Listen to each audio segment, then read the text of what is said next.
हालांकि विस्तार से करते हैं शुरुआत, लोकसभा स्पीकर ओम बिरला ने विपक्ष की ओर से लाए गए अविश्वास प्रस्ताव पर निर्णय होने तक सदन की कार्यवाही से दूर रहने का फैसला किया है। कल विपक्ष ने लोकसभा अध्यक्ष ओम बिरला को हटाने की मांग करते हुए संविधान के अनुच्छेद 94C के प्रावधानों के तहत एक नोटिस दिया था। और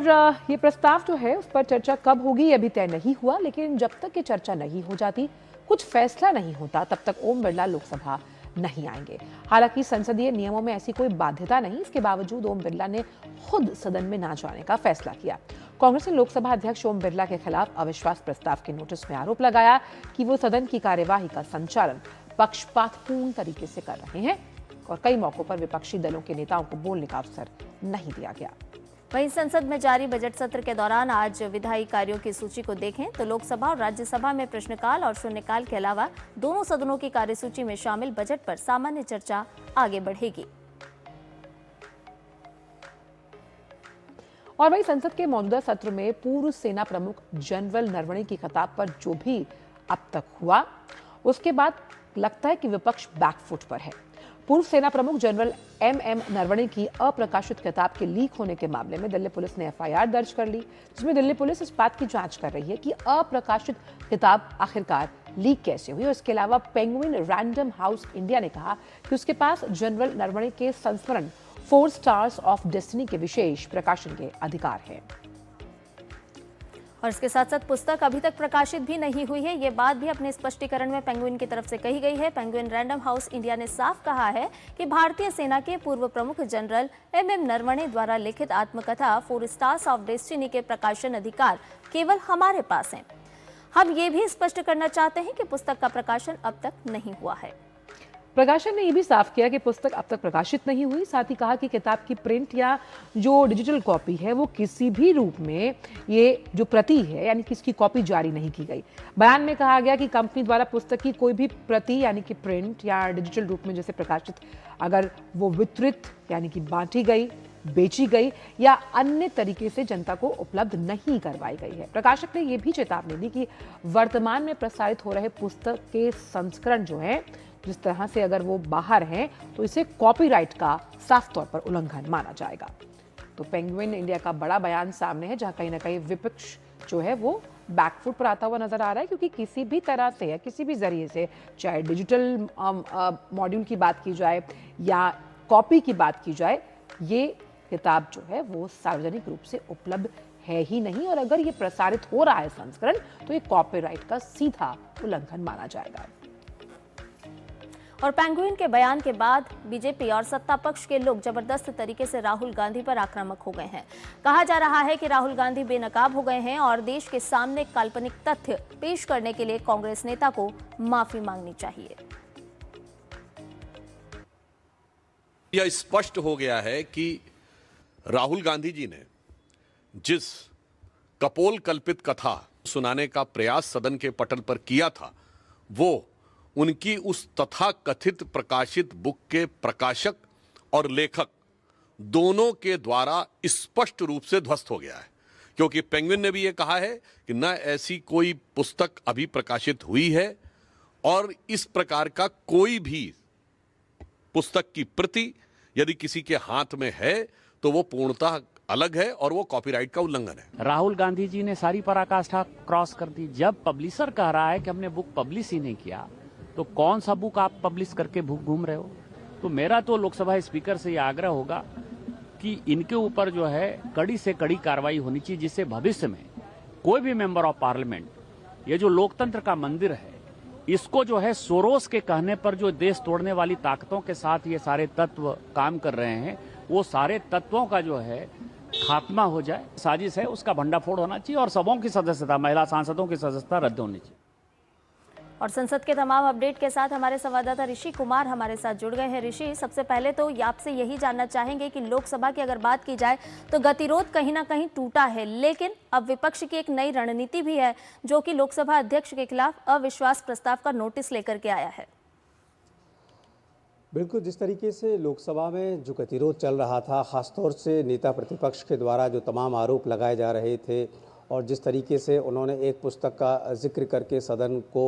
एक तरीके से जो सत्ता पक्ष और ट्रेजरी बेंचेस कह रहा है कि वो गुमराह कर रहे थे, क्योंकि इसमें एक पब्लिशर ने साफ कर दिया है कि ऐसी कोई पुस्तक अभी रिलीज़ ही नहीं हुई है, उसका पब्लिकेशन उन्हीं के पास है, कॉपीराइट का उल्लंघन है अगर किसी के पास वो पुस्तक है तो। कुल मिला के बात यहीं से शुरू हुई थी, लेकिन बात पहुंच गई है अब लोकसभा अध्यक्ष के खिलाफ जो उनको हटाए जाने से संबंधित जो प्रस्ताव है वो विपक्ष ने इस समय लोकसभा सचिवालय को पेश कर दिया है। तकरीबन 118 सांसदों ने हस्ताक्षर किए हैं और इसमें लोकसभा अध्यक्ष ने शुचिता का पालन करते हुए यह निर्णय लिया है कि अब वो सदन की कुर्सी पर नहीं बैठेंगे या पीठासीन नहीं होंगे जब तक इस मसले पर कोई न कोई निर्णय नहीं आ जाता है, कोई पटाक्षेप नहीं हो जाता है। हालांकि यह जो नोटिस है अभी सचिवालय के पास आया है, सचिवालय ने इसको स्वीकार किया है। अभी इसकी जांच होनी है और जांच के बाद जो परिस्थिति बनेगी उसके आधार पर यह तय होगा कि इस पर कोई भी कार्रवाई या चर्चा जो होनी है वो कब हो। बात यह है कि जिस तरीके से सत्ता पक्ष और विपक्ष आमने सामने आए उसमें राहुल गांधी एक तरीके से एक पुस्तक को लेकर अब विवादित मसला बन गए हैं, क्योंकि उन्होंने जिस पुस्तक का जिक्र किया और जिस पुस्तक को लेकर वो आए उस पर एक पब्लिशर, पेंगुइन पब्लिशर जो है वो साफ कह रहा है कि इस तरीके की कोई भी पुस्तक उन्होंने पब्लिश नहीं की है और अगर किसी के पास है तो वो कॉपीराइट एक्ट का उल्लंघन है। यानी कि इस मामले में एफआईआर भी हो चुकी है, कार्रवाई की मांग की जा रही है और सत्ता पक्ष के जो सांसद हैं वो एक तरीके से आक्रामक हैं इस मसले पर कि वह पुस्तक उनके हाथ में आई कैसे और जो भी उन्होंने तथ्य रखे वो किस आधार पर रखे, जबकि पब्लिशर इसको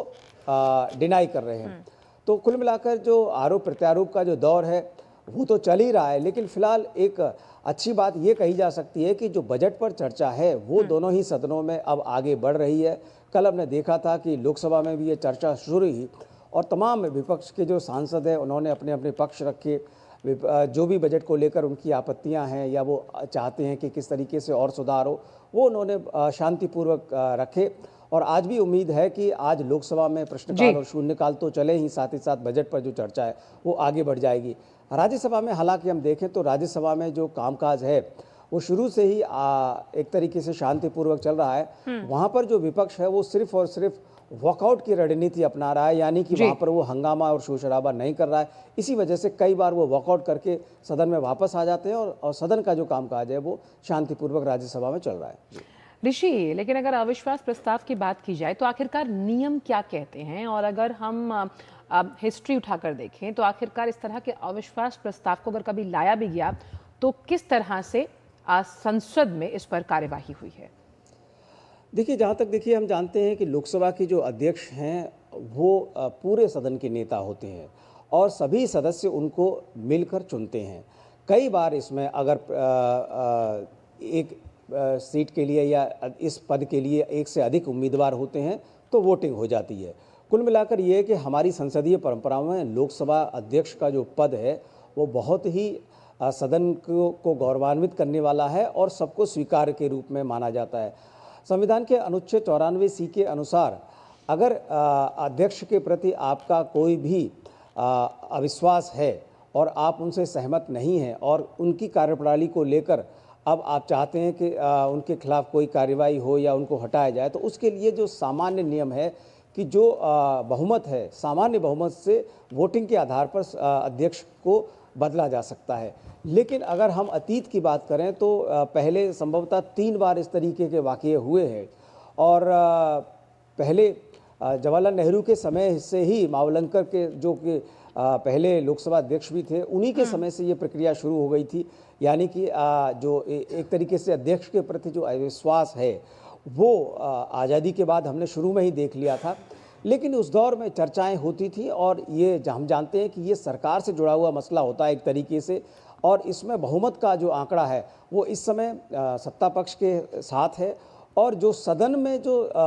प्रक्रियाएं चलती हैं वो बहुमत के आधार पर चलती है और बहुमत लोकसभा अध्यक्ष का चुनाव करता है। तो ऐसे में उनके पद को लेकर कोई खतरा तो कहीं तक है ही नहीं, क्योंकि जो ट्रेजरी बेंचेस हैं वो उनके पक्ष में है और वो समर्थन उनके पास पर्याप्त समर्थन है, जो ज़रूरत से ज़्यादा समर्थन उनके पास है। अब बात आ जाती है कि विपक्ष ने ऐसा किया तो क्यों किया। ये सिर्फ और सिर्फ पॉलिटिकल पॉस्चरिंग है